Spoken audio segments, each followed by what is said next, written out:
தீபம் அகர்பத்தி ஒரு தெய்வீக அனுபவம். பக்தி ஒலி யூடியூப் நேயர்கள் அனைவருக்கும் உங்களுடைய வெல்லஸ் குருஜியுடைய அன்பான வணக்கங்கள்.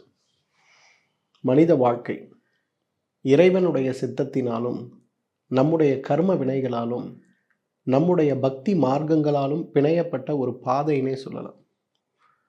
என்னதான் நல்ல ஒரு வாழ்க்கையோடு நாம் இருந்தாலும் கூட நம்முடைய கர்ம வினைகள் நம்மை துரத்தும் போது, அதே போல தீராத கர்ம வினையாக இருக்கும்போது, இறை வழியில் நாம் நடக்கும்போது, இறை நம்பிக்கையோடு நடக்கும்போது சொல்லப்படுகின்ற நிறைய சிரமங்களை கடந்து மகிழ்ச்சியான வாழ்க்கை வாழ்கிறது அப்படிங்கிறது இன்னைக்கு நம்ம எல்லார் கையிலும் இருக்கக்கூடிய ஒரு வரம் தான்.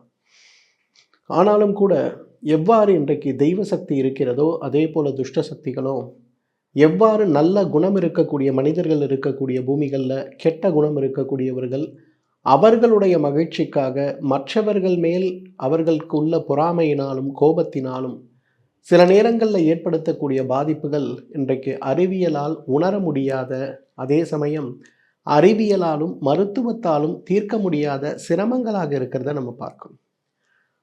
பொதுவாக நம்முடைய எவல்யூஷன் ஆஃப் டெவலப்மெண்ட் அப்படின்னு வரும்போது, அதாவது மனிதன் எவ்வாறு மனிதனாக வளர்ந்து வந்து கொண்டிருக்கிறான் அப்படிங்கிற நவீன மருத்துவத்துடைய பார்வை, நவீன அறிவியலுடைய பார்வை அப்படின்னு வரும்போது பெரும்பாலும் பார்த்தீங்கன்னா ஒரு கடலிலிருந்து ஊர்வன வந்தது, ஊர்வனிலிருந்து பரப்பன வந்ததுன்னு நிறைய எவல்யூஷனை சொல்கிறாங்க. ஆனால் இயற்கை மருத்துவத்தில் பார்த்தீங்கன்னா, தமிழ் கலாச்சாரத்தில் பார்த்தீங்கன்னா, பக்தி மார்க்கத்தில் நம்ம பார்த்தோம்னா சத்தியயுகம், திரேதாயுகம், துவாபர யுகம், கலியுகம்ங்கிற 4 யுகங்கள். இந்த சத்தியயுகத்தில் மனிதனுக்கும் இறைவனுக்கும் பெரிய வித்தியாசமே கிடையாது. ஒவ்வொரு மனிதனுமே இந்த பூலோகத்தில் இறைவனோடு நேரடியாக தொடர்பு கொள்கின்ற, இன்றைக்கு நாம் சொல்லக்கூடிய பல லோகங்கள்னு சொல்லக்கூடிய சிவலோகத்திலிருந்து பிரம்மலோகம் வரை சென்று இறைவனை தரிசிக்கக்கூடிய அளவுக்கு ஞானம் மிக்கவர்களாக, ஒளி மிக்கவர்களாக, பக்தி மிக்கவர்களாக, உண்மை தர்ம வழியில் வாழ்ந்தவர்களாக மனிதர்கள் இருந்திருக்கிறார்கள். திரேதாயுகம் வரும்போது நம்முடைய மனிதனுடைய இறை நம்பிக்கை, தர்ம வழி சிந்தனை 25% குறைந்து போனதுனால இறைவனை நோக்கி கடும் தவம் செய்தும் தியானம் செய்தும் இறை வழியை நாடுவது மட்டுமே மனிதனுக்கு இயல்பாக மாறிப்போனது. துவாபர யுகம் வரும்போது இறைவனே நம்மிடத்தில் இருந்தாலும் கூட இறைவனை உணராமல், தர்ம சிந்தனை இல்லாமல் 50% இறை நம்பிக்கை அழிந்த நிலையில் நாம் இருந்திருக்கிறோம். கலியுகம் சொல்லவே வேண்டாம். இன்றைக்கு இறைவன் இருக்கிறானா இல்லையாங்கிற விவாத பொருளாகவே இன்றைக்கு இறைவனுடைய பெயரையும், இன்றைக்கு சிவன் சொத்து குலநாசம் அப்படின்னு தெரிந்தும் கூட இன்றைக்கு இறை நிலையங்களையும் கோவில்களையும் கோவில் சொத்துக்களையும் சூறையாடி அதையே வாழ்க்கையாக வைத்து கொண்டிருக்கிறோம். இறைவன் மேல் நம்பிக்கை இழந்த ஒரு சூழலில் நம்ம இருக்கும். அப்போ இந்த ஒவ்வொரு யுகங்களிலும் நாம் பார்க்கும்போது மனிதன் இறைவனையும் இறை நிலையையும் அடைவதற்கு, பிறப்பில்லா பெருவாழ்வு அடைவதற்கு எடுத்து கொண்டிருக்கக்கூடிய முயற்சிகளை பற்றி ஒரு பக்கம் நிறைய வேதங்களும் உபனிஷத்துகளும் நமக்கு சொல்லிக் கொடுத்தாலும் கூட, இன்னொரு புறம் துஷ்ட சக்திகளை அடைவதற்கு, துஷ்ட சக்திகள் மூலமாக லௌகிகமாக நமக்கு கிடைக்கக்கூடிய நிறைய விஷயங்களை அடைவதற்கு அதர்வண வேதம் சார்ந்த வேதங்களையும், அந்த வேதத்தில் ஒரு மனிதன் இறைநிலையை அடைவதற்கு தர்ம வழியை எவ்வாறு பயன்படுத்துகிறாரோ அதே போல அதர்ம வழியை, குறுக்கு வழியை எவ்வாறு பயன்படுத்த வேண்டும் அப்படிங்கிறதையும், தன்னிலைப்படுத்தக்கூடிய நிலை அப்படிங்கிறது, அதாவது தனக்கு வேண்டிய விஷயத்தை தான் அடைந்து கொள்வதற்கான தர்ம வழியை மீறி அதர்ம வழியின் மூலம் அதை அடைந்து வாழ்க்கையை வென்றுவிடக்கூடிய மனிதனுடைய கனவுக்கு உதவி செய்யக்கூடிய நிறைய துஷ்ட வழிகள் இன்றைக்கு இருக்கிறத நம்ம பார்க்குறோம். இன்றைக்கு அதர்வண வேதம் அப்படிங்கிறது மனிதனுக்கு கர்ம வினைகளாலும் போன முன் செய்த பாவங்களாலும் ஏற்படுகின்ற துஷ்ட விளைவுகளை தவிர்த்து ஆரோக்கிய வாழ்வுக்கும் செய்த தவறுகளுக்கேற்ற பரிகாரங்களை உரைத்து, அந்த பரிகாரங்களுடைய அடிப்படையில் மீண்டும் அந்த தவறுகள் செய்யாமல் தடுக்கப்பட்டு தன்னுடைய நலத்திற்காகவும் தன்னுடைய குடும்பத்துடைய நலத்திற்காகவும் லோக க்ஷேமத்திற்காகவும் நாம் எடுக்க வேண்டிய முயற்சிகளை விரிவாக சொல்லிக் கொடுக்கக்கூடிய மருத்துவம் ஒரு வேதம் தான் அதர்வண வேதம். ஆயுர்வேதத்தை இன்றைக்கு அதர்வண வேதத்துடைய உபவேதமாகத்தான் நம்ம பார்க்குறோம். ரிக், யஜுர், சாம, அதர்வண வேதங்களில் இந்த 4 வேதங்களில் முக்கியமான வேதமாக மனிதனுடைய தலைவிதியையே மாற்றக்கூடிய சக்தி இருக்கக்கூடியது வெறும் பிரபஞ்ச சக்தியை உள்ளுக்கு கொண்டு வந்து ஒரு மனிதனுடைய வாழ்க்கையில் தலையெழுத்தை மாற்றக்கூடிய அளவுக்கு சக்தி வாய்ந்த ஒரு வேதம் எதுனா அதர்வண வேதம் தான். இந்த அதர்வண வேதத்தில் ஒரு பகுதியாக இருக்கக்கூடிய ஆயுர்வேதம், இந்த ஆயுர்வேதம் தான் இன்றைக்கு ஆரோக்கிய வாழ்வுக்கும் ஆரோக்கிய பெருவாழ்வுக்கும் இன்றைக்கு நமக்கு ஏற்படக்கூடிய நோய்கள் அப்படின்னு வரும்போது ஆத்தியாத்மிகம், ஆதி பௌதிகம், ஆதி தெய்வீகம்னு வரும்போது தனக்குத்தானே உருவாக்கி கொள்ளக்கூடிய நோய்களாக நாம் வைத்து கொண்டிருப்பது, காலநிலை மாற்றங்களும் தொற்றுக்களும் நமக்கு உருவாக்கக்கூடிய நோய்களாக இருப்பது ஆதி தெய்வீகம். இன்றைக்கு கர்ம வினைகளும் தெய்வ சக்திகளும் துஷ்ட சக்திகளும் நமக்கு உருவாக்கக்கூடிய நோய்களை தடுப்பதற்கான வழிமுறைகளை சொல்லிக் கொடுக்கக்கூடிய மருத்துவ முறை தான் ஆயுர்வேத மருத்துவ முறைன்னு சொல்லுவோம். இன்றைக்கு எதற்காக இதை பற்றி இவ்வளவு டீட்டெயிலாக நான் உங்ககிட்ட பேசுகிறேன் தெரியுமா?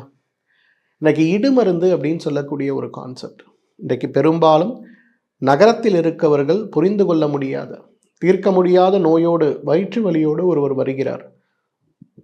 எண்டோஸ்கோப்பி எடுத்தாச்சு, ஸ்கேன் பண்ணியாச்சு, எல்லா விதமான டெஸ்ட்டும் பண்ணியாச்சு. இன்றைக்கு உலகத்தில் அறிவியலால் கண்டுபிடிக்கப்பட்ட எல்லா விதமான மருந்துகளும் கொடுத்தாகிவிட்டது. ஆனால் ஒரு மனிதனால் அந்த நோயை ஜெயிக்க முடியவில்லை. அந்த நோயோடு போராடி கொண்டிருக்கக்கூடிய ஒரு நிலையோடு இருக்கிறோம். திடீர்னு ஒரு நோய்வாய்ப்படுறோம், நல்லா இருக்காங்க, திடீர்னு பார்த்தா முகத்தில் பொலிவு குறைய ஆரம்பிக்கிறது, உடலுடைய அமைப்பு கருக்க ஆரம்பிக்கிறது, உடலும் மனதும் பிதற்ற ஆரம்பிக்கிறது. ஒரு குடும்பம் நன்றாக இருப்பது திடீரென்று ஒரு 3 மாத காலம், 1 வருட காலத்தில் சொல்ல முடியாத அளவுக்கு துயரங்களும் சிரமங்களும் ஏற்பட்ட அந்த குடும்பமே கவலைக்குள்ளாகி சின்னாபின்னமாகி போய்விடுவதை பார்க்கிறோம்.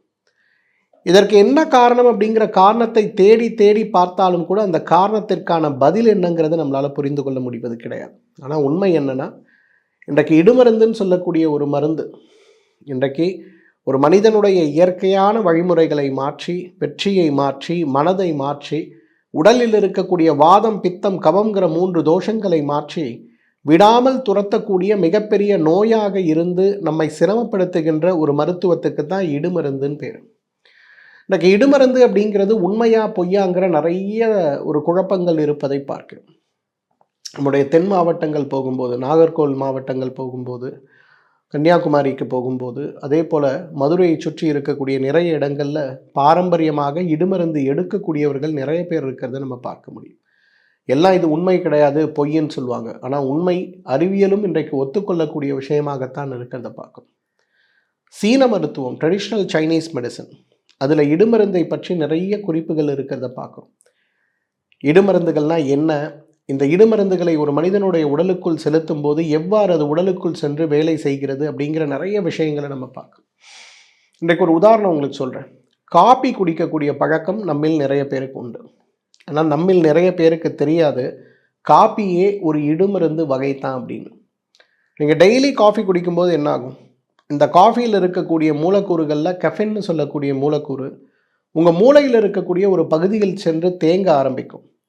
இந்த கஃபின் மூலக்கூறு அந்த மூளையில் இருக்கக்கூடிய பகுதியில் தேங்க ஆரம்பிக்கும் போது உங்களுக்கு என்ன ஆகும், உடல் நன்றாக வேலை செய்வது போல நீங்கள் உணர்ந்தாலும் தேவையற்ற உற்சாகம் ஏற்படும், கோபம் அதிகமாக ஏற்படும், மனத்துயரம் அதிகமாக ஏற்படும். இது எல்லாத்துக்கும் மேலே அடுத்த நாள் காலையில் 7 மணிக்கு காபி குடித்தா தான் உங்களுக்கு வேலை ஓடுமே தவிர, ஒரு வேளை காஃபி நீங்கள் குடிக்கலைன்னா கூட உங்களுக்கு திரும்ப திரும்ப பதட்டமும் தலைவலியும் நடுக்கமும் உற்சாகமற்ற ஒரு நிலையும் இருந்து கொண்டே இருக்கிறத நீங்கள் பார்க்க முடியும் இல்லையா? இதுதான் இடுமருந்து. அப்போ இடுமருந்து எப்படி நம்ம உடம்புல வேலை செய்யும்? ஒரு குறிப்பிட்ட வகை மருந்தை தொடர்ந்தோ அல்லது ஒரு குறிப்பிட்ட அளவு இருக்கக்கூடிய மருந்தை ஒரு முறையோ வயிற்றுக்குள் செல்கின்றபடி நம்ம கொடுத்துட்டாலே நமக்கு மிகப்பெரிய அளவில் அது உடலுக்குள் சென்று உடலில் இருக்கக்கூடிய திசுக்களால் உறிஞ்சப்பட்டு அந்த திசுக்களில் சேர்ந்து அந்த திசுக்களுடைய செயல்பாடையே மாற்றக்கூடிய, இயல்பையே மாற்றக்கூடிய ஒரு அமைப்பாக மாறி போய் விடுவதைத்தான் இடுமருந்து அப்படின்னு சொல்கிறோம். திருமூலர் அழகாக சொல்றார், உடம்பை வளர்த்தேன் உயிர் வளர்த்தேனேன்னு சொல்கிறார். அப்படின்னா என்ன? என்னுடைய கொள்கைகளை, என்னுடைய சித்தாந்தங்களை, என்னுடைய கோல்ஸ்ன்னு சொல்லக்கூடிய குறிக்கோள்களை நான் அடைய வேண்டும் அப்படின்னா இன்றைக்கு நான் என்ன செய்யணும்? என்னோட உடம்பை ஒழுங்காக பார்த்துக்கிட்டாலே என்னுடைய சித்தாந்தங்களை நான் அடைய முடியும் அப்படிங்கிறத புரிஞ்சுக்கணும். இந்த சித்தாந்தங்களை நாம் அடைய வேண்டும் அப்படின்னு நம்ம எடுக்கக்கூடிய முயற்சிகளில் முதல் முயற்சியாக நாம் திரும்ப திரும்ப செய்ய வேண்டியது எது தெரியுமா? உடலுடைய ஆரோக்கியத்திற்கு முக்கியத்துவம் கொடுப்பது. பொதுவாக சித்தர்கள் சொல்லி இருக்கக்கூடிய எவ்வளோ விஷயங்களை நம்ம பார்க்குறோம். சித்தர்கள் சொல்லியிருக்கக்கூடிய மருத்துவங்களை பற்றியும் மூலிகைகளை பற்றியும் மூலிகைகள் நம் உடலில் ஏற்படுத்தக்கூடிய நல்ல பக்க விளைவுகளை பற்றியும் அதே போல் ரசாயன மருந்துகள்னு சொல்லக்கூடிய பாதரசம் கந்தகம் போன்ற மருந்துகளை பற்றியும் இந்த மருந்துகள் நம்ம உடம்பில் ஏற்படுத்தக்கூடிய நல்ல விளைவுகளை பற்றியும் கெட்ட விளைவுகளை பற்றியும் நிறைய சொல்லி கேட்கிறோம். அப்படிதான் அழகாக போகர் சொல்கிறார். போகர் 7000 அப்படிங்கிற ஒரு புத்தகத்தில் ஒரு மனிதனுடைய சிந்தனையை மாற்றி மனிதனுடைய குணத்தை அறவே மாற்றி மனிதனுடைய ஈரல் மற்றும் மண்ணீரல் செயல்பாடுகளை சிதைத்து அவனுடைய ஆயுளை குறைக்கக்கூடிய ஒரு சக்தி இருக்குன்னா அந்த சக்தி இடுமருந்துக்கு உண்டு அப்படின்னு சொல்கிறார். அகத்தியர் நயன சிகிச்சை அப்படின்னு சொல்லக்கூடிய புத்தகத்தில் அதே போல் அகத்தியர் நயன விதி மருத்துவம்னு சொல்லக்கூடிய வைத்திய புத்தகத்தில் கண் பார்வை மங்கும், பித்த மிகுதியாகும், அறிவுத்திறன் குறையும், மரணம் ஏற்படும் அப்படின்னு சொல்லி இடுமருந்துடைய குவாலிட்டிஸை பற்றி சொல்கிறார். அப்போ இடுமருந்து அப்படிங்கிறது இன்றைக்கு இயற்கையாக உள்ள ஒரு விஷயமானா நிச்சயமாக உள்ளது தான் அப்படின்னு சொல்லணும். இப்போ இடுமருந்து அப்படின்னா என்ன? பொதுவாக நம்மை சுற்றி இருக்கக்கூடிய 3 விதமான பொருட்களை சித்தர்கள் இடுமருந்துக்காக பயன்படுத்தலாம் அப்படின்னு சொல்கிறாங்க. முதலாவது தாவரம். இன்றைக்கு நாம் பார்க்கக்கூடிய குன்றிமணி தாவரத்திலிருந்து ஊமத்தை வரை, அதே போல் எட்டி மரத்திலிருந்து தாண்டிக்காய் மரம் வரை இன்றைக்கு விதவிதமான காயகல்ப மூலிகைகளாக சொல்லப்படுகின்ற மூலிகை போலவே உடலுக்குள் ஊடுருவி திசுக்களுக்குள் ஊடுருவி இரத்தத்தில் இருக்கக்கூடிய கழிவுகளாக மாறி உடலை மனதை மாற்றக்கூடிய சக்தி இருக்கக்கூடிய இந்த இடுமருந்து தாவரத்திலிருந்து எடுக்கக்கூடிய இடுமருந்து, விலங்கிலிருந்து எடுக்கக்கூடிய இடுமருந்து, கந்தகம் பாதரசம் போன்று இன்றைக்கு இயற்கையாக கிடைக்கக்கூடிய கனிமங்களிலிருந்து எடுக்கக்கூடிய இடுமருந்து 3ஆக பிரித்திருக்கிறத பார்க்கணும். தாவரத்திலிருந்து எடுக்கக்கூடிய இடுமருந்துகள் அப்படின்னு வரும்போது ஊமத்தை அதில் முதலிடத்தில் இருக்கிறத பார்க்கணும். பொதுவாகவே நமக்கு தெரியும், நீங்கள் கிராமங்களில் வளர்ந்துருந்தால் தெரியும், ஊமத்தை விதையை நாம் உண்டோமேயானால் அது மனதை பேதலிக்க வைக்கக்கூடிய ஒரு மருந்து அப்படிங்கிறது நம்ம எல்லாருக்கும் தெரியும். இன்றைக்கெல்லாம் ஊமத்தை செடியை கூட நம்ம யாரும் பார்க்கறதில்ல. அந்த காலத்திலலாம் சுடுகாடு போகின்ற வழிகளிலும் மனிதர்கள் அதிகமாக புழங்காத இடங்களிலும் அதிகமான அமிலத்தன்மை இருக்கக்கூடிய பூமிகள்லையும் நாம் பார்க்கக்கூடிய மிகப்பெரிய ஒரு விஷயம் எதாக இருக்கும்னா ஊமத்தையாகத்தான் இருக்கும். ஊமத்தையில் வெண்மை நிறமான பூக்களை கொண்டிருக்கிறது, ஊதா கலந்த கருமை நிறமான பூக்களை கொண்டிருப்பது, லேசான நீல நிறமான பூக்களை கொண்டிருக்கிறதுன்னு சொல்லி சில வகையான ஊமத்தை பார்த்திருப்போம். இந்த ஊமத்தையிலிருந்து கிடைக்கக்கூடிய காய், அதிலிருந்து பார்ப்பதற்கு தக்காளி விதையை போலே கிடைக்கக்கூடிய விதை, இவை அனைத்துக்குமே இன்றைக்கு மனதை மாற்றுகின்ற மனநோயை உருவாக்குகின்ற சக்தி உண்டுங்கிறது இன்றைக்கு நிறைய நாம் அறிந்த உண்மை. அதனால தான் ஊமத்தை செடியை நம்ம வீடு பக்கத்திலேயே கொண்டு வர மாட்டோம். ஊமத்தை காயை திருஷ்டிக்காக பயன்படுத்துகின்ற ஒரு வழக்கம் உண்டே தவிர ஊமத்தையை நேரடியாகவோ மறைமுகமாகவோ வீட்டுக்குள் புழங்க விடுகின்ற ஒரு கலாச்சாரம் நம் தமிழ் கலாச்சாரத்தில் கிடையாது. அதே போல தான் கொன்றுமணி, அதே போல தான் எட்டிக்காய், இன்றைக்கு நேர்வாளம்னு சொல்லக்கூடியது. இந்த மாதிரி கிட்டத்தட்ட 9 வகையான பெரிய விஷமூலிகைகள்லையும் 9 வகையான சிறிய விஷமூலிகைகளையும் அதிகமாக நாம் பார்க்கிறோம். இந்த ஊமத்தைங்கிறது ஒரு உதாரணத்துக்கு சொல்கிறேன். இந்த ஊமத்தை விதையை ஒரு குறிப்பிட்ட அளவு யாராவது ஒருத்தரோட உணவில் தொடர்ந்து கொடுக்கின்ற ஒரு வழக்கம் வச்சோம்னா அவர்களுடைய புத்தி பேதலித்து கடுமையான மன உளைச்சலுக்கு உள்ளாகி கனவுகளில் நிறைய கெட்ட விஷயங்களை பார்க்கின்ற ஒரு நிலை உருவாகி தனக்கு நோயில்லை அப்படி என்றாலும் கூட தனக்கு ஏதோ பெரிய நோய் வந்து விட்டது அப்படிங்கிற கவலையில் இருக்கக்கூடிய ஒரு துயரமான மனநோய்க்கு தள்ளப்படுவதை பார்க்கும். சேலத்திலிருந்து ஒரு தொழிலதிபர் என்னை பார்க்க வந்திருந்தாங்க. அந்த தொழிலதிபர் கூட்டு குடும்பமாக இருக்கக்கூடிய ஒருவர். அவருடைய மகனுக்கு திடீரென்று புத்தி பேதலித்து விட்டது. நல்லா இருந்த பையன், நல்லா ஒர்க் பண்ணிட்டு இருந்த பையன், திடீர்னு பார்த்தா ஒர்க்கில் ஃபோக்கஸ் பண்ணுறதில்ல, ரூமை விட்டு வெளியில் வர்றதில்ல, படபடப்பு ஏற்படுது, நைட்டில் எனக்கு ஹார்ட் அட்டாக் வந்துருச்சுன்னு டெய்லி ஹாஸ்பிட்டலுக்கு ஓடுறாரு. மருத்துவமனையில் தங்க வைத்து எண்டோஸ்கோபி பரிசோதனையிலிருந்து இதய பரிசோதனை வரையிலும் எல்லாத்தையும் அவருக்கு பண்ணியாச்சு. எல்லாமே நார்மல். தூக்கத்துக்கான மருந்து, அந்த மருந்து, இந்த மருந்துன்னு எல்லாம் கொடுக்குறாங்க. ஆனால் எந்த மருந்துமே ஒரு நாளைக்கு மேலே உடலில் வேலை செய்யலை. நல்ல தளதளன் தக்காளி பழம் மாதிரி இருந்த பையன் கொஞ்சம் கொஞ்சமாக முகம் சுருங்க ஆரம்பிக்குது, உடல் எடை குறைய ஆரம்பிக்குது. நல்லா இருந்த குழந்தையை பார்க்கும்போதே நோயாளி ஏதோ காசநோய் வந்தது போல உடல் மாற ஆரம்பித்து விட்டது. முகம் கருக்க ஆரம்பித்து விட்டது, கால்கள் கருக்க ஆரம்பித்து விட்டது. என்ன சொல்ல முடியாத அளவுக்கு பிரச்சனை.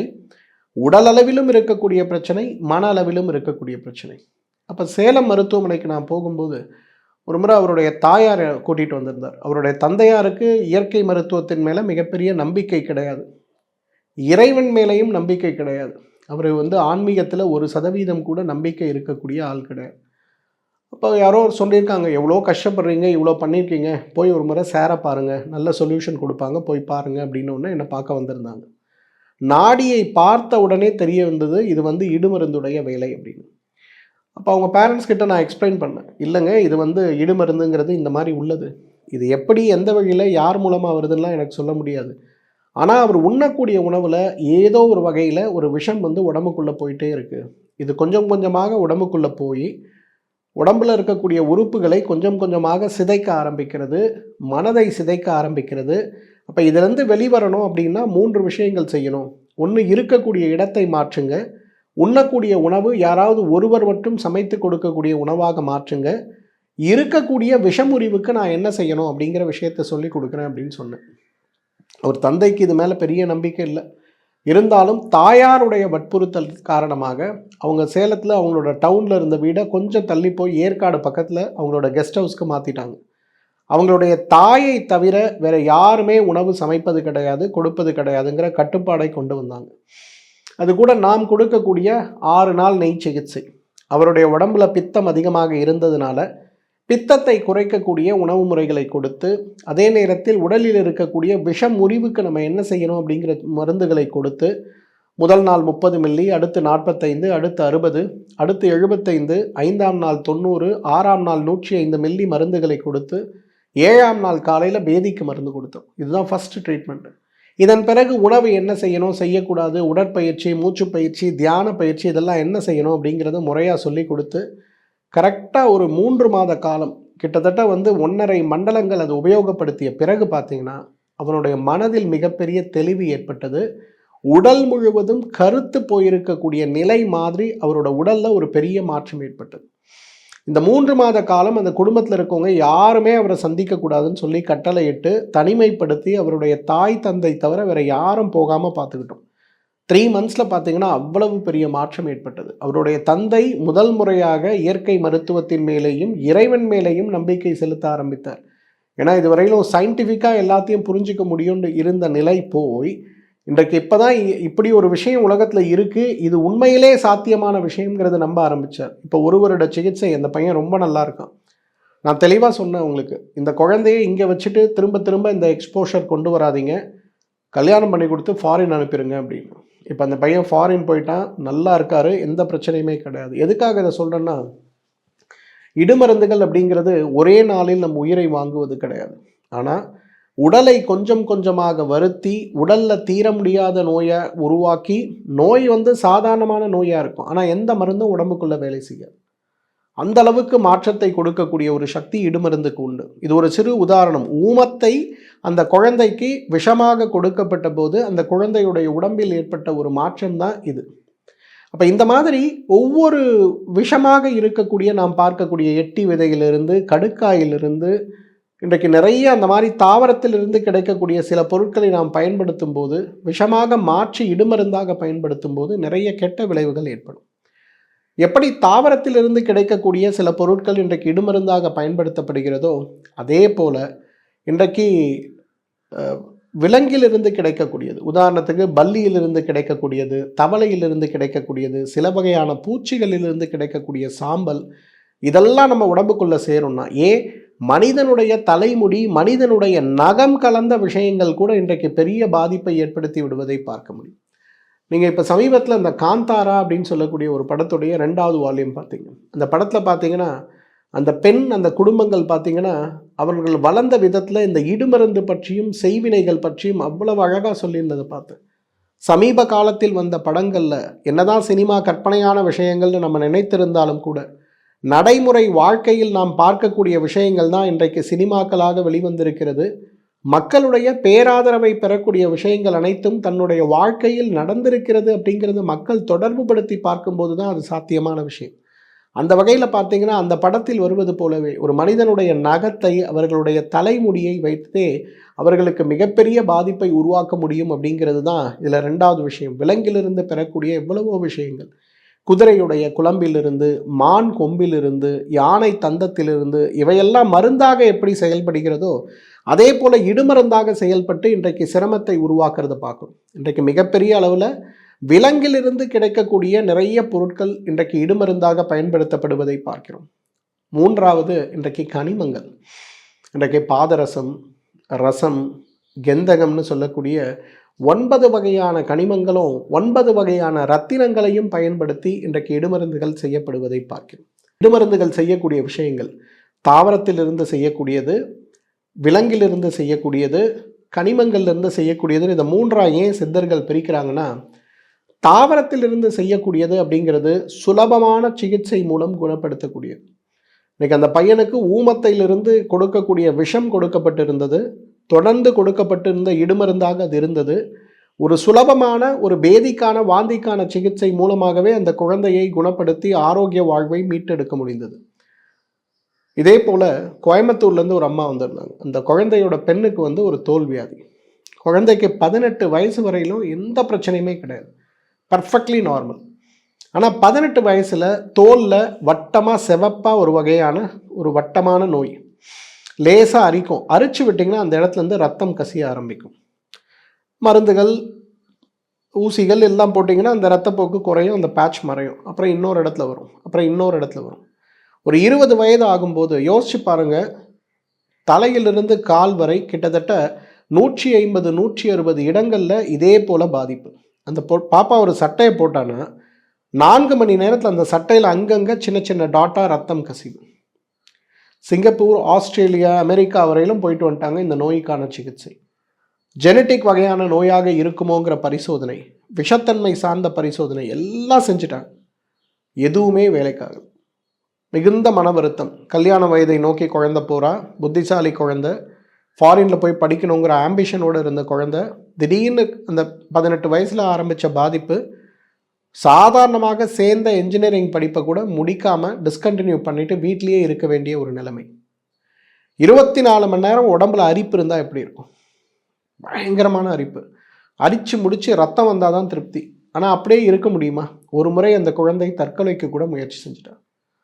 அப்போ எல்லா டாக்டர்ஸும் என்னென்னமோ ஸ்டீராய்ட்லேருந்து என்னென்னமோ கொடுத்துட்டாங்க. இதெல்லாம் கொடுக்கும்போது என்ன ஆகுதுன்னா குழந்தையோட உடல் வீங்கி போகுது. அப்போ என்ன பண்ணுறதுனே தெரியல அப்படின்னு வரும்போது ஒரு முறை கோயம்புத்தூர் மருத்துவமனைக்கு என்னை பார்த்தாங்க. நாடி பார்த்த உடனே தெரிந்து விட்டது, இது முழுக்க முழுக்க இடுமருந்தால் ஏற்படுகின்ற பிரச்சனை, உடம்பில் வேறு எந்த வியாதியுமே கிடையாது. இதே போல் அவர்களுடைய தாய்க்கு இது மேலே நம்பிக்கை உண்டு. ஆனால் குடும்பத்தில் இருப்பவர்கள் பெரும்பாலும், அவங்களும் கூட்டு குடும்பம் தான், பெரும்பாலும் யாருக்குமே நம்பிக்கை இல்லை. அப்போ இதை பற்றி நான் டைரெக்டாக சொல்லாமல் அவங்கக்கிட்ட ஒரு டீடாக்ஸ் கொடுத்துட்டு என்ன பண்ணணும்னு பார்க்கலாம் அப்படின்னு சொல்லிட்டு அவங்க எல்லாரும் அனுப்பிட்டு அவங்க அம்மாவை கூப்பிட்டு சொன்னேன். அம்மா, இது குழந்தையுடைய தலைமுடியையும் குழந்தையுடைய நகத்தையும் எடுத்து இடுமருந்து செஞ்சு கொடுத்துருக்காங்க. இது சரியாகணும் அப்படின்னா சாதாரணமாக சரியாக்க முடியாது, ரொம்ப முயற்சி செஞ்சு சரியாக்கணும். கட்டுப்பாடுகள் உணவில் தேவை, செயல்பாடுகள் தேவை. முதல்ல இடுமருந்து வச்சுருக்கிறது யாருன்னு தெரியாமல் இருக்கிறதுனால கொஞ்சம் குழந்தைய ஐசோலேட் பண்ணி வைக்க வேண்டியது ரொம்ப அவசியம். அவங்களுடைய உணவு, அவங்களுடைய பழக்க வழக்கங்கள், அவர்கள் போகக்கூடிய இடங்கள், அவர்கள் பயன்படுத்துகின்ற துணிகள் வரை எல்லாத்தையும் நம்ம கொஞ்சம் தனிமைப்படுத்தணும். இதெல்லாம் ஒரு வேளை நம்மளால் செய்ய முடியும்னா இதை மாற்றுறதுக்கு ஒரு வழி உண்டுமா? இல்லைனா இதை மாற்றுறதுக்கு வழி கிடையாது, இது பெரிய பாதிப்பை தான் உருவாக்கும் அப்படிங்கிறத நான் சொன்னேன்.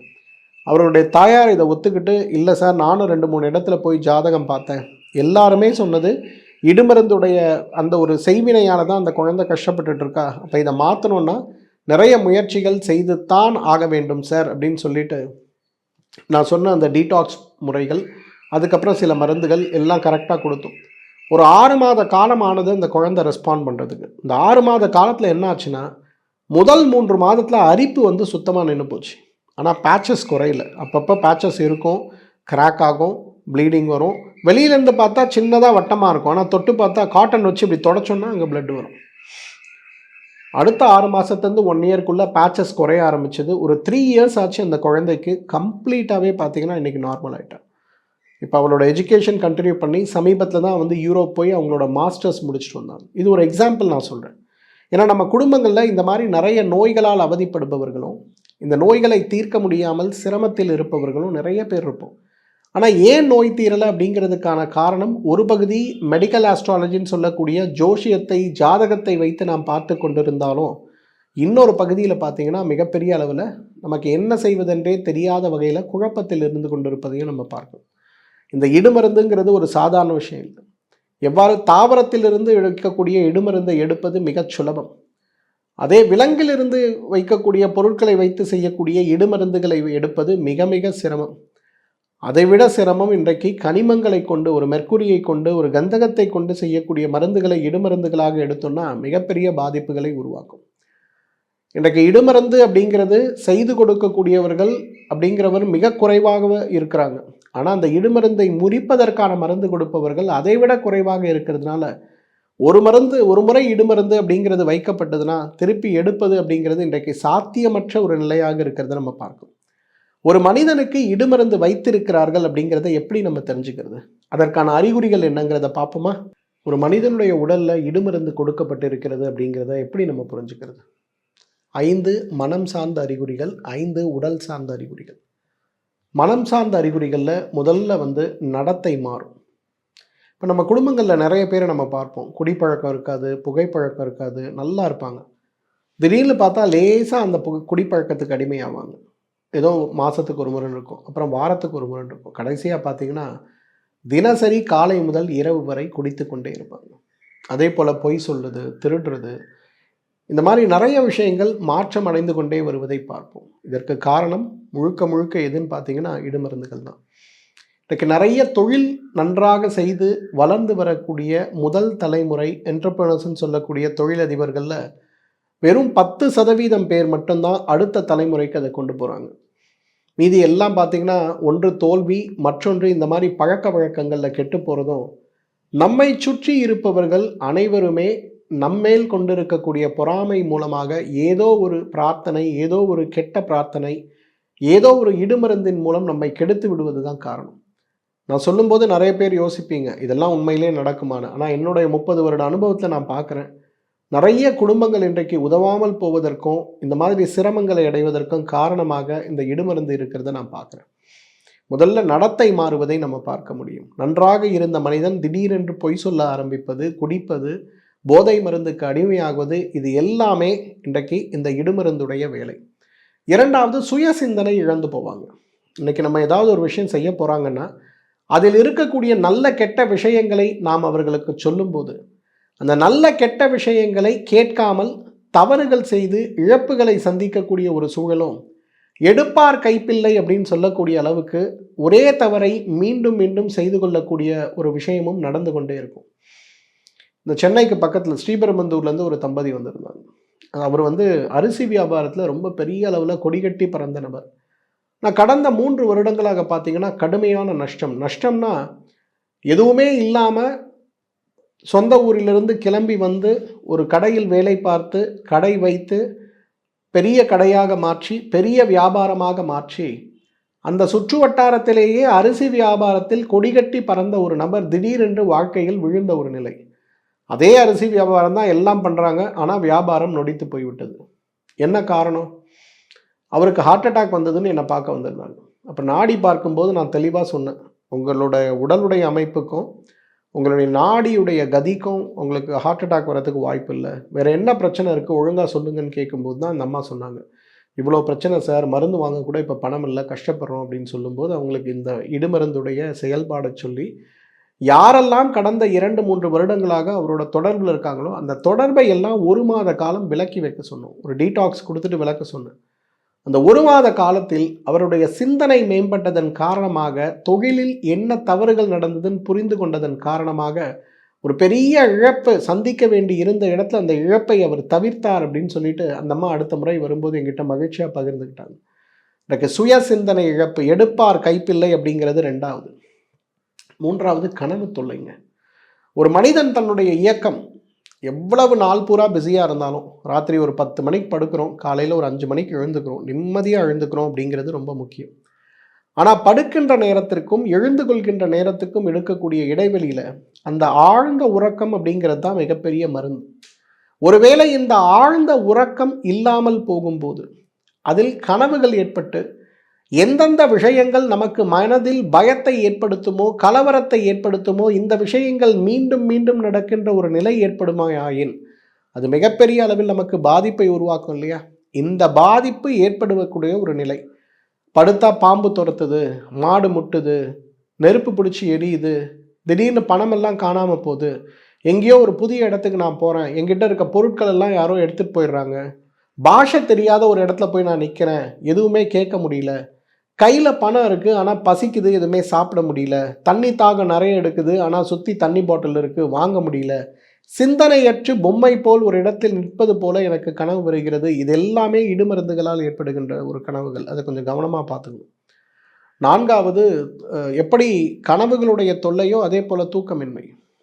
ஒன்று, தூங்கினா கனவுகள் தொல்லைப்படுத்துது, இல்லை எனக்கு தூக்கமே வருவது கிடையாது. இந்த 4 முக்கியமான 5வது அறிகுறி பதட்டம்ங்க. எனக்கு பயம், தன்னம்பிக்கையின்மை. 100 பேர் இருக்கக்கூடிய அறையில் கூட குரலை உயர்த்தி பேசிய நிலை போய் நம்ம வீட்டில் இருக்கக்கூடிய அம்மா, அப்பா, கணவன், மனைவி கிட்ட பேசுறது கூட மனசில் ஒரு பதட்டமும் பயமும் ஏற்படுகின்ற ஒரு நிலை இருக்குது பாருங்க. இதுதான் தூக்கமின்மைக்கு மிகப்பெரிய ஒரு காரணம். ஏன்னா இந்த ஒரு தூக்கமின்மை அப்படிங்கிறது ஏற்படும் போது நம்மில் நிறைய பேர் தூக்கத்திற்கான மருந்துகளை தேடுகிறோமே தவிர இந்த இடுமருந்துகளுடைய செயல்பாடு இருக்கிறதாங்கிறத நம்ம புரிந்து கொள்வதே கிடையாது. அப்போ ரொம்ப இன்றைக்கு புரிந்து கொள்ள வேண்டிய ஒரு சூழல். இந்த 5 அறிகுறிகள் நம்ம குடும்பத்தில் யாருக்காவது இருக்குன்னா நம்ம புரிஞ்சுக்கணும், உடல் சார்ந்த நோயினால் மட்டுமல்ல, இடுமருந்து சார்ந்த நோயினாலும் அவர்கள் அனுபவித்து கொண்டிருக்கிறார்கள் அப்படிங்கிறத புரிஞ்சுக்கணும்.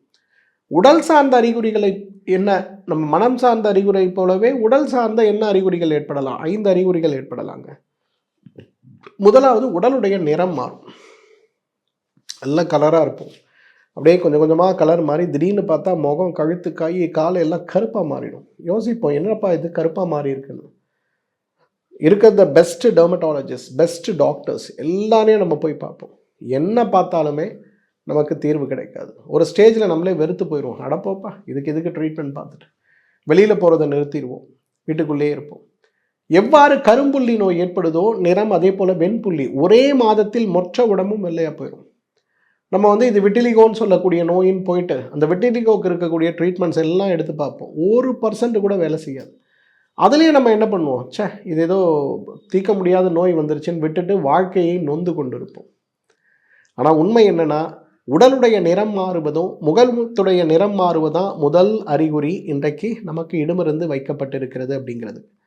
2வது, இன்றைக்கு நம்முடைய கல்லீரலும் மண்ணீரலும் பாதிக்கப்படும். இந்த இரத்த சோகை நோய் இருக்கு இல்லையா, இடுமருந்து வைக்கப்பட்ட பெண்களுக்கும் சரி ஆண்களுக்கும் சரி ஈரலும் மண்ணீரலும் மிகப்பெரிய அளவில் பாதிப்புக்கு உள்ளாகி விடுவதை பார்க்கிறோம். என்ன செய்தாலுமே இடுமருந்து நமக்கு மிகப்பெரிய பாதிப்பை உருவாக்கும் அப்படிங்கிறதுக்கு மிகப்பெரிய சான்று இதுதான். நல்ல சாப்பாடு, நல்ல தூக்கம், சத்து மாத்திரைகள், நல்ல மருத்துவர்கள் எது இருந்தாலுமே கல்லீரலும் மண்ணீரலும் வேலை செய்ய முடியாத ஒரு சிரமம் அப்படிங்கிறது ஏற்படுது அப்படின்னா அது இடுமருந்துடைய ஒரு செயல்பாடு அப்படிங்கிறத புரிஞ்சுக்கணும். 3வது, கடுமையான உடல் சோர்வு. அந்த உடல் சோர்வை வார்த்தைகளால் விவரிக்கவே முடியாது. காலையிலேருந்து ராத்திரி வரையிலும் கட்டிலில் படுத்து தான் கிடப்பாங்க, எழுந்து சாப்பிட வைக்கிறது கூட கஷ்டம். ஆனால் மெடிக்கல் பேராமீட்டர்ஸ் செக் பண்ணி பார்த்தோம்னா எல்லாமே நார்மல். ஹார்ட் நல்லா இருக்குது, லங்ஸ் நல்லா இருக்குது, கேன்சர் கிடையாது, எந்த நோயுமே கிடையாது. ஆனால் சொல்ல முடியாத அளவுக்கு உடல் சோர்வு. நம்ம வீட்லேயே மாடியில் வீடு இருக்கும், கீழே ஆஃபீஸ் இருக்கும், மேலேருந்து கீழே உட்காந்து நம்ம வேலையை செய்கிறதுக்கு கூட நம்மளால் முடியாது. போய் படுத்துக்கலாமா, ஏதாவது செய்யலாமா, எதுவுமே செய்ய முடியல அப்படிங்கிற ஒரு நிலை இருக்கும். உடல் சோர்வு அப்படிங்கிறது ரொம்ப முக்கியமானது. 4வது, உடல் எடை மெலிந்து கொண்டே போகும். 100 கிலோ எடை இருப்பாங்க, திடீர்னு பார்த்தா 6 மாதத்தில் 45 கிலோவில் நிற்பாங்க. அவர்களுடைய உறவினர்களே அவங்க வீட்டுக்கு வருவதை நிறுத்திடுவாங்க. ஏதோ பெரிய நோய் இருக்கு போல இருக்குது, தொற்று நோய் இருக்கு போல இருக்குது அப்படின்னு நினச்சிப்பாங்க. சரி, ஒரு வேளை கேன்சர் மாதிரி ஏதாவது இருக்கும் போல இருக்கே அப்படின்னு எல்லா டெஸ்ட்டும் எடுத்து பார்த்தா எவ்ரிதிங் இஸ் நார்மல். ஆனால் நோய் மட்டும் குறையல. என்ன காரணம்? இதுதான் காரணம், இடுமருந்துடைய காரணம். காரணம் இல்லாமல், மருத்துவ காரணம் இல்லாமல் நன்றாக சாப்பிட முடிந்தும் கூட ஏற்படுகின்ற உடல் எடை குறைவு அசாதாரணமான உடல் எடை குறைவு. சும்மா ஒரு மாதத்தில் 2 கிலோ 3 கிலோ குறையறதில்லை, ஒரு மாதத்தில் 7 கிலோ 10 கிலோ 20 கிலோ குறைந்து போய் எலும்பும் தோலுமாக மாறுகின்ற ஒரு நிலை. இது இடுமருந்துடைய மிகப்பெரிய பிரயோகத்தில் இருக்கிறத பார்ப்போம். கடைசியாக நம்ம பார்ப்பது பித்த நாடி அதிகரிக்கிறது. இந்த இடுமருந்து வச்சிருக்காங்க அப்படிங்கிறது எப்படி நம்ம புரிஞ்சுக்க முடியும்னா, பொதுவாக காலநிலைகளுக்கு ஏற்றாற்போல் நம்ம உடம்புல நாடி துடிப்பு மாறிட்டே இருக்கும்.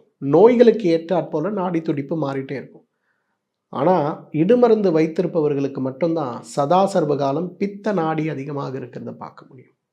இந்த பித்த நாடியை அதிகரித்து நம்ம உடம்புல கடுமையான மாற்றம் இருக்குது அப்படின்னாலே நம்ம புரிஞ்சுக்கணும், நமக்கு இடுமருந்து வைக்கப்பட்டிருக்கிறது.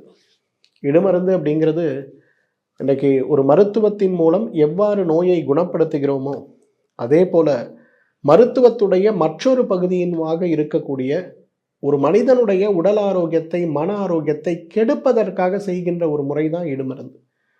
இடுமருந்து மட்டும் யாரும் சாதாரணமாக நினைக்காதீங்க. நிறைய கேசஸ், ரொம்ப சேலஞ்சிங்கான கேசஸ்லாம் நான் பார்த்துருக்கேன். அதுவும் இந்த பாதரசம் சார்ந்த அந்த விஷத்தால் ஏற்படுகின்ற இடுமருந்து இருக்கு இல்லையா, பொதுவாக நம்ம கன்னியாகுமரி மாவட்டத்தில் அது ரொம்ப பிரசித்தமானது.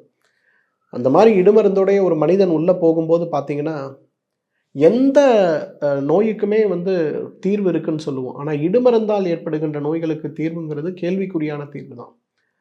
ஒரு பெண், 30 வயது பெண், கன்னியாகுமரி நாகர்கோயில் நம்ம மருத்துவமனையில் என்னை சந்தித்தாங்க. குழந்தை இல்லை, 6 முறை IVF ட்ரை பண்ணியாச்சு, சக்ஸஸ் ஆகலை. என்னென்னமோ ட்ரீட்மெண்ட் பார்த்தாச்சு, சக்ஸஸ் ஆகலை. ஆனால் எல்லா வகையான சிகிச்சையும் பார்த்தாச்சு, எல்லா வகையான மருத்துவ பரிசோதனைகளையும் எடுத்தாச்சு. பெண்ணுக்கும் ஆணுக்கும் உடல் அளவில் எந்த மாற்றமும் இல்லை. பீரியட்ஸ் நார்மலாக வருது, கருமுட்டை முதிர்ச்சி அடையுது, குவாலிட்டி கருமுட்டை இருக்குது, குழந்தை தள்ளி போகுது. அதாவது ஒரு 30 நாள் பீரியட்ஸுங்கிறது 50 நாளைக்கு போகுது. நம்ம டியூப் போட்டு செக் பண்ணி பார்த்தோன்னா டபுள் கோடு வருது, எல்லாம் நல்லா இருக்குது. அடுத்த 5 நாளில் கசிவு ஏற்பட்டு உடனே அபார்ஷன் ஆகிடுது. என்னென்னமோ செஞ்சு பார்த்தாங்க. ஒரு முறை அந்த அம்மா அவங்களோட மருமகளை கூட்டிகிட்டு நம்ம மருத்துவமனைக்கு காலையில் நாடி பார்க்கறதுக்காக வந்திருந்தாங்க. நாடி பார்த்த உடனே சொல்லிட்டேன், இல்லைம்மா பிள்ளைக்கு இடுமருந்து வச்சுருக்காங்க, அதனால் முதல்ல வழக்கமான சிகிச்சைகள் செஞ்சால் குழந்தை நிற்காது, நீங்கள் ஒரு முறை வீட்டுக்கு போய் டிஸ்கஸ் பண்ணிவிட்டு அப்புறம் என்னை பாருங்கள் அப்படின்னு சொல்லி அனுப்பிவிட்டேன். அவங்க வீட்டுக்கு போயிட்டு 3 நாட்கள் கழித்து நான் சென்னை வந்த உடனே திருப்பி திங்கட்கிழமை அன்றைக்கி காலையில் 5 மணிக்கு சென்னையில் உட்காந்துருக்காங்க. என்னம்மா அப்படின்னு கேட்டேன். இல்லை டாக்டர், குடும்பத்தில் பேசணும், குடும்பத்தில் இதை பற்றி டிஸ்கஸ் பண்ணணும்னு நாங்கள் அதுக்காக வந்திருக்கோம். உட்காந்து நாடி பார்த்து எக்ஸ்பிளைன் பண்ணேன். இது சாதாரணமாக தாவர விஷத்தினாலோ அல்லது விலங்கிலிருந்து வரக்கூடிய விஷத்தினாலோ வைப்பது கிடையாது. இது முழுக்க முழுக்க கனிமங்களால் ஏற்படுகின்ற கந்தகம் சார்ந்த, பாதரசம் சார்ந்த கனிமங்களால் வைக்கக்கூடிய 8லும் மிக மோசமான ஒரு வகையான ஒரு இடுமருந்து இது. இதை எடுக்கணும்னா முயற்சிகள் கொஞ்சம் கஷ்டம், கொஞ்சம் டைம் ஆகும். இந்தந்த உணவு முறைகளை ஃபாலோ பண்ணணும். உங்களுக்கு தயாராக இருக்கீங்கன்னா நான் அதுக்கு ட்ரீட்மெண்ட் கொடுக்குறேன் அப்படிங்கிறத எக்ஸ்பிளைன் பண்ணேன். அப்போ அந்த பெண்ணுடைய தந்தை ஒத்துக்கிட்டாரு. இல்லைங்க, இது இருக்கிறதுக்கு வாய்ப்பு இருக்குது. ஏன்னா எங்கள் குடும்பத்திற்கும் இன்னொரு குடும்பத்துக்கும் இருக்கக்கூடிய சிரமம் என்ன, அவர்களுடைய சொத்துக்காக ஏற்படுகின்ற பிரச்சனைகள் என்ன, அவங்க சவால் விடும்போது உனக்கு வாரிசு இல்லைன்னா இந்த சொத்து எனக்கு தானே சேரணும், நான் அதை பார்த்துக்கிறேன்னு சொன்னதாகவும், இது நடந்து ரொம்ப வருஷம் ஆச்சு, ஆனால் இப்போ இது இந்த பாதிப்பை ஏற்படுத்தும்னு நான் நினைக்கல அப்படின்னு சொன்னார். அதுக்கப்புறம் 1.5 வருட காலம் சிகிச்சை. அதுக்கப்புறம் மீண்டும் கருத்தரித்தாங்க. குழந்தை, ஆண் குழந்தை, அழகான ஆண் குழந்தை பிறந்தது. எதற்காக இதை சொல்கிறேன்னா, இன்றைக்கி நிறைய நேரங்களில் குழந்தையின்மை ஏற்படும் போது, உடலுடைய அமைப்புகள் மாறும்போது, மன அழுத்தங்கள் ஏற்படும் போது, மனநோய்கள் ஏற்படும் போது, புத்தி பேதலித்து போகும்போதெல்லாம் நம்ம மருத்துவத்தை மட்டும்தான் நாடுறோமே தவிர, மருத்துவத்தை மீறி இருக்கக்கூடிய தெய்வ வியபாஷய சிகிச்சைன்னு சொல்லக்கூடிய தெய்வீக சிகிச்சையை நம்ம நாடுவதே கிடையாது. இந்த தெய்வீக சிகிச்சைன்னு சொல்லக்கூடிய சிகிச்சை தான் இன்றைக்கு உடலையும் மனதையும் ஆத்மாவையும் நம்மை மீறி நம்மை சுற்றி இருக்கக்கூடியவர்களும் நம்மை ஆதி தெய்வீகமாக இருக்கக்கூடிய சில விஷயங்களும் நம்மை பாதிக்கும் போது நாம் எடுக்க வேண்டிய முயற்சிகள். இப்போ இடுமருந்து இருக்குது, தெரிஞ்சு போச்சு. இடுமருந்தை எப்படி எடுக்கணும்? 5 வழிகளை நம்ம பின்பற்றணுங்க. முதலாவது, இன்றைக்கி உடல் சுத்தி பண்ணணும். உடலில் இருக்கக்கூடிய ஏதோ ஒரு திசுக்கள், நம்முடைய செரிமான மண்டலம், இரத்த மண்டலம், தசை மண்டலம், கொழுப்பு மண்டலம், எலும்பு மண்டலம், எலும்பு மஜ்ஜை மண்டலம், இனப்பெருக்க மண்டலம், நம்முடைய நோய் எதிர்ப்பு சக்தி மண்டலம் சொல்லக்கூடிய 8 மண்டலங்களில் ஏதோ ஒரு மண்டலத்தில் தான் இந்த இடுமருந்து போய் வேலை செய்யும். இன்றைக்கி தாவரம் சார்ந்த அந்த இடுமருந்தாக இருக்குன்னா நம்முடைய செரிமான மண்டலம், இரத்த மண்டலம், தசை மண்டலத்தில் வேலை செய்யும். இதே விலங்கு சார்ந்த இடுமருந்தாக இருக்குன்னா நம்முடைய கொழுப்பு மண்டலம், நம்ம எலும்பு மண்டலம், எலும்பு மஜ்ஜை சார்ந்த மண்டலங்களில் வேலை செய்யும். இதே கந்தகம் சார்ந்த, பாதரசம் சார்ந்த கனிமங்கள்லேருந்து எடுக்கக்கூடிய இடுமருந்தாக இருக்குன்னா அது நம்முடைய நம்முடைய இனப்பெருக்க மண்டலம், நம்முடைய நோய் எதிர்ப்பு சக்தி மண்டலம் வரை அது நமக்கு வேலை செய்யும். அதே போல் 3 தோஷங்கள் 7 தாதுக்கள் வரை சாதாரண தாவர விஷங்கள் வேலை செய்யும். சக்கரங்கள்லையும் அவயங்கள்லையும் பார்த்தீங்கன்னா விலங்கிலிருந்து கிடைக்கக்கூடிய இடுமருந்துகள் வேலை செய்யும்.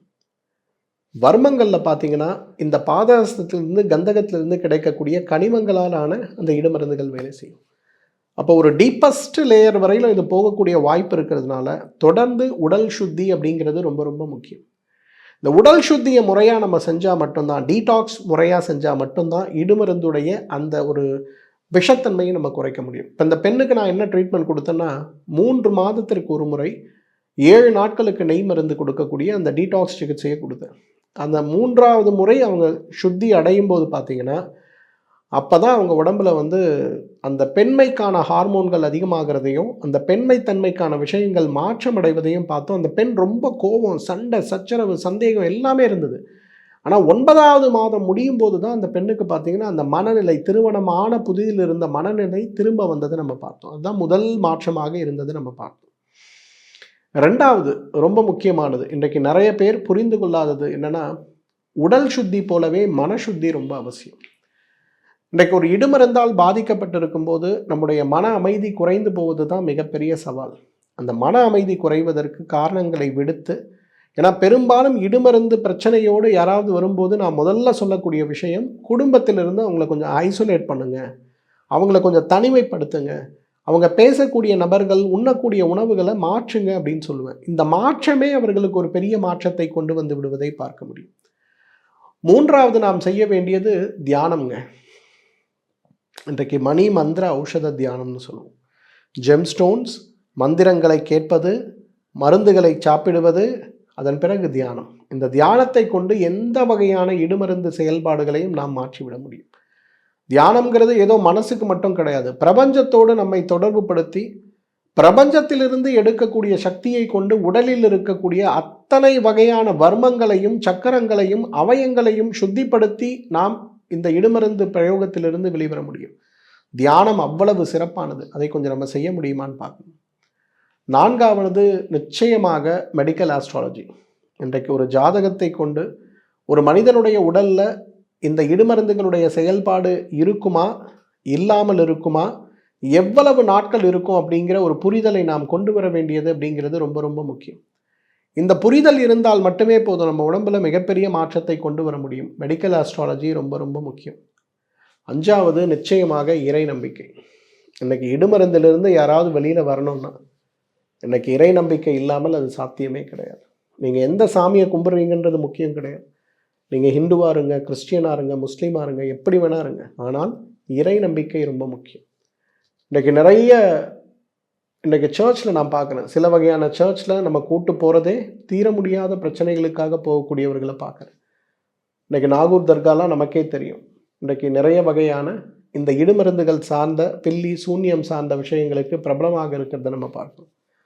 அதே போல் நம்முடைய கோயில்களில் எவ்வளவோ கோயில்கள் இருக்குது. மதுரையில் பாண்டி முனீஸ்வரனுடைய கோயிலில் பார்த்தோம். இந்த கோவில்கள்லாம் இன்றைக்கி நிறைய கிறிஸ்டியன்ஸும் முஸ்லீம்ஸுமே இந்த கோயிலுக்கு வரதை பார்க்குறோம். காரணம், இந்த இடத்தில் இருக்கக்கூடிய அதிர்வலைகள், இறை நம்பிக்கை சார்ந்த விஷயங்கள் இன்றைக்கு மிகப்பெரிய அளவில் அதிர்வலைகளாகவே உடலில் இருக்கக்கூடிய இடுமருந்துகளை நீக்கி விடுவதை பார்க்கிறோம்.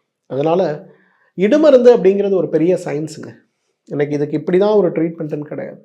முதல்ல அனலைஸ் பண்ணணும். ஒரு மனிதனுக்கு ஏன் இந்த பாதிப்பு ஏற்பட்டதுங்கிறத அனலைஸோட இதை மாற்றுவதற்கான முயற்சிகளை நம்ம சரியாக செஞ்சோம்னா இடுமருந்திலிருந்து விடுபெறுவது மட்டுமல்ல, தலைமுறையாக நன்றாக இருந்த குடும்பங்கள் இன்றைக்கு இருக்கக்கூடிய சிரமங்களும், ஒரே ஒரு குழந்தை பேர் இருந்தால் போதும் என்னுடைய வம்சமே விருத்தியாகிவிடும், ஆனால் இந்த இடுமருந்துகள் சார்ந்த செயல்பாடுகளை அது தடுத்து கொண்டிருக்கிறதுங்கிற விஷயங்களும், குடும்பத்தில் இருக்கக்கூடிய சிறு சிறு பிரச்சனைகள் கூட பெரு பிரச்சனைகளாக மாறி நம் கூட பிறந்தோரும் நம் கூட இருப்பவரும் கூட நம்மை அழிப்பதற்கு எடுக்கக்கூடிய முயற்சிகளையும் வென்று ஒரு ஆரோக்கிய பெருவாழ்வு வாழ முடியும்.